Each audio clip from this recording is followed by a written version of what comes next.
Sebelum kita masuk ke materi berikutnya, yaitu korelasi, kita review sedikit mengenai analisis regresi. Di sini untuk yang analisis regresi, nanti penyajiannya akan berupa fungsi ini ya, persamaan regresi linear. Jadi intinya regresi itu adalah menunjukkan bentuk dari hubungan antara variabel X dan Y, dan bagaimana bentuk hubungannya bisa disajikan menggunakan persamaan linear, yaitu yang seperti ini. Ada juga yang non-linear tapi tidak kita pelajari. Kemudian kita kan mau melihat variabel Y dan X bagaimana hubungannya, berarti kita tinggal mencari. Di sini ada koefisien A dan B. Yang A ini nanti berikutnya akan disebut konstanta, dan B itu adalah koefisien regresi. Dan ini adalah rumusnya.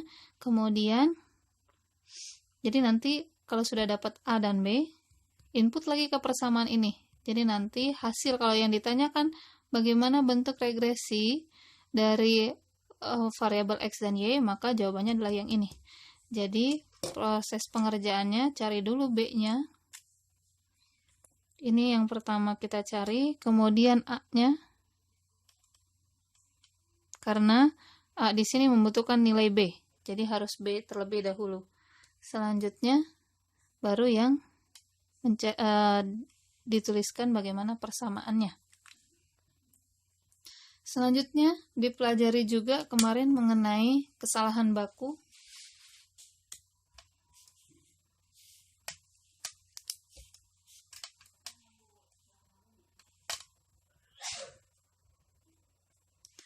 Kesalahan baku ini maksudnya adalah mau mengukur variasi titik-titik data terhadap persamaan regresi linear yang sudah kita dapatkan. Jadi, untuk mengukur kesalahan baku, otomatis kita harus sudah punya dulu persamaan regresi linearnya. Jadi, kesalahan baku atau standar error ini adalah merupakan standar deviasi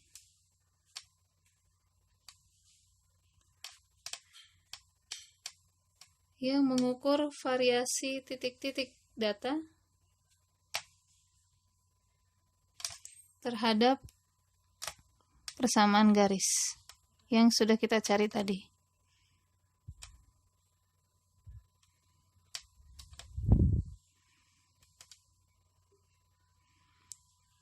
Terhadap persamaan regresi.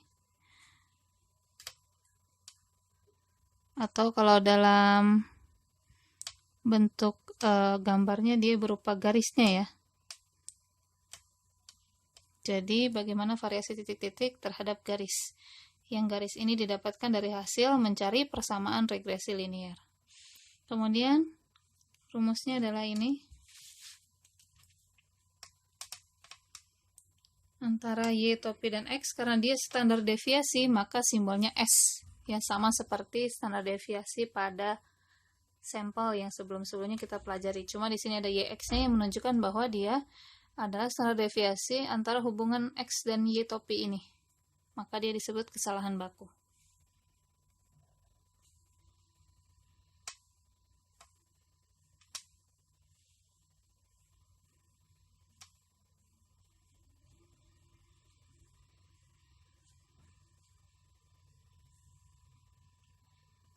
Ya, ini adalah rumusnya.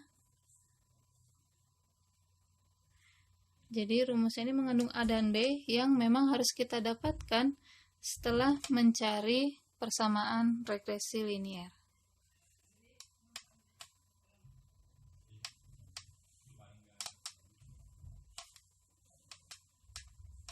Ya, ini ya, semakin tinggi nilai kesalahan baku, nilai SYX-nya ini semakin tinggi, berarti penaksiran kita terhadap persamaan regresi linear kita terhadap data itu semakin jauh pula kesalahannya.